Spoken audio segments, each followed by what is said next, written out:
huminto na yung ulan, so ituloy natin yung pagbablog natin. So alam naman natin kung ano yung regular booking, lalong lalo doon sa customer na medyo matagal na, mga 4 na taon na tumatangkilik sa Lalamove. So alam na alam nila yung regular booking. So pero kahit alam na nila yung regular booking, malaking pagbabago sa ngayon.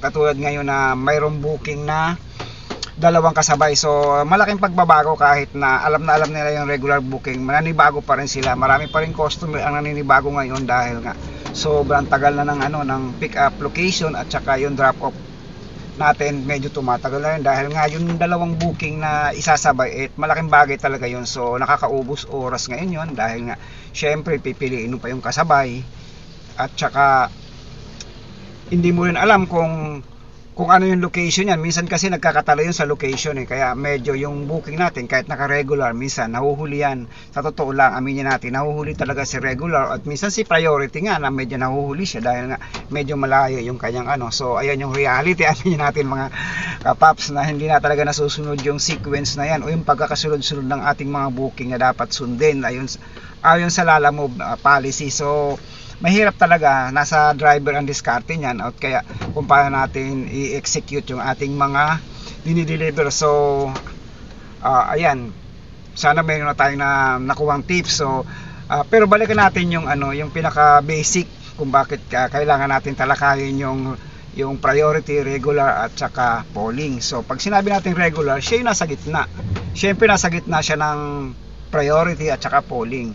So kapag sinabi natin sa gitna, ano ibig sabihin natin? Dapat pangalawa siya sa ating i-deliver. Pero minsan nga, katulad ng una kong sabi, hindi natin nasusunod yun dahil nga sa pagkakasunod-sunod o pagkakalayo-layo ng ating mga dinadrop off. So sana po mga madam, kahit na po kayo ay naka-regular, wag na po tayo mag-expect na medyo mapapadali yung ating pag-deliver kasi naka-regular compared doon sa polling, kasi nga depende nga po yan doon sa pagkakasunod-sunod o kaya depende doon sa layo ng ating location compared doon sa 2 booking. So kung halimbawa mas maiksi yung ating location galing doon sa pick up tapos yung 2 ay malayo, so malamang magbabaligtad yung situation, malamang ikaw yung ma-priority ni mamang driver dahil nga ikaw yung malapit, alangan namang uunahin yung malayo, babalik pa, diba? So common sense na lang yan. So ayan yung ating dapat tandaan, na hindi porke tayo ay nag-regular, nagbayad tayo ng konting dagdag, mas mauna pa yung ating falling. So may mga pagkakataon talaga na hindi natin masusunod yan. So ayan po yung dapat natin tandaan, na medyo masalimuot talaga ang pagiging isang delivery driver.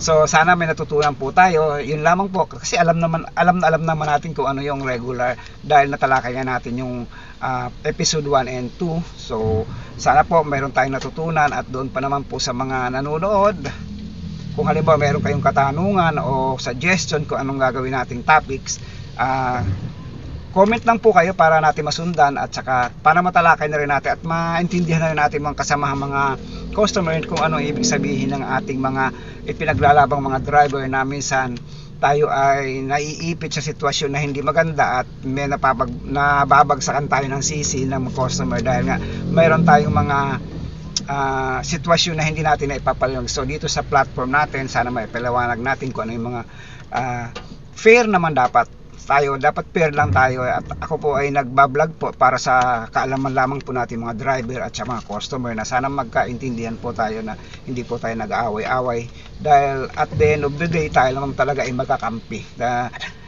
mapapadali yung ating biyahe kung halimbawa tayo nagkakaintindihan at saka hindi mataas na rin yung moral natin mga driver, na porque tayo ay driver, hindi po tayo mga utusan lang, tayo po ay kapartner din doon sa mga customer na mga customer na mababait na kung minsan nga mayroon talagang customer na sobrang bait nila.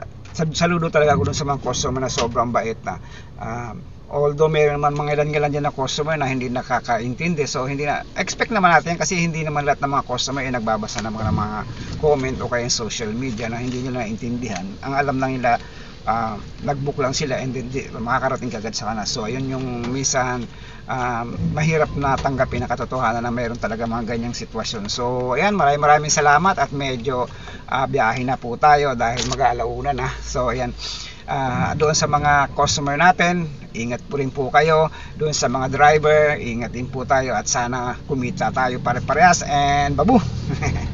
Thank you.